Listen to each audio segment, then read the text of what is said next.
Hello and welcome to the MAC weather page for this Friday, August 14th. And you can see temperatures already quite warm out there in the upper 60s to low 70s across the area. And we're going to have quite a warm to hot weekend on tap. In fact, could be the warmest weekend so far of the year. And we expect some scattered showers and thunderstorms today, but mainly dry for Saturday and Sunday before another chance of storms will move in late Sunday into early Monday. And then we're going to watch possibly an interesting system for the middle of next week. But that's quite a ways off yet. But in the short term, again, very warm conditions for today. And you can see the Storm Prediction Center has us in a marginal risk of severe storms across southern lower Michigan, central lower Michigan, back into Wisconsin. And the headlines will be scattered showers and thunderstorms today, highs in the mid-80s to around 90. Hazy, warm, and humid this weekend with highs in the upper 80s to low 90s. So that'll be the big story. It'll be dry much of the weekend, so it'll be a good weekend to get out there. If we look at the regional radar, you can see scattered showers and a few thunder showers across the area. I think the ones that develop this afternoon will be potentially quite a bit stronger with, again, potentially strong winds with any of the storms that develop, along with very heavy localized rainfall.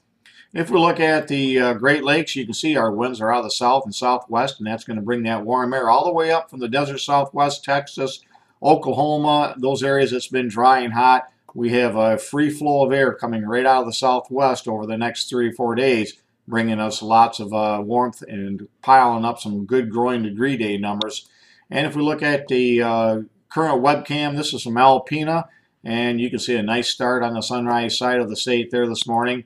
If we look at the weather map for later today, you can see high pressure across the south and east of us, and the clockwise wind direction is going to bring that warm air right out of the southwest. And this front will die as it runs into the high pressure, but again, not before producing perhaps some scattered showers and thunderstorms later today into this evening. And then I think for the most part, we're going to be capped and quite dry over the weekend until the next system comes along. And if we look at the 7-day precipitation totals, and this is hinting at what we're talking about potentially for a significant storm towards the middle of next week. But in the meantime, we expect certainly precipitation possibly in areas around a quarter to a half inch, and very much more than that around areas that do pick up thunderstorms here over the next few days. But again, much of this precipitation is going to be with that system that we're going to keep an eye on for later next week.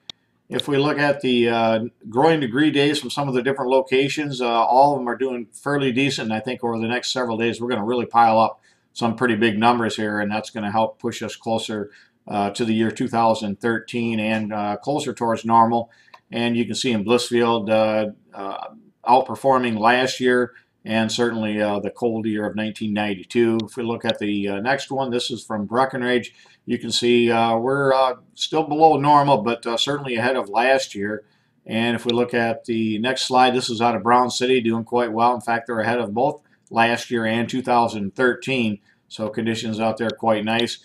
And we just added Newaygo to the map, and you can see they're also ahead of last year and closing in, and probably will surpass 2013 here by Monday with all the warm temperatures coming up over the next few days. You have a great weekend. Thanks for stopping by, and 73s to all.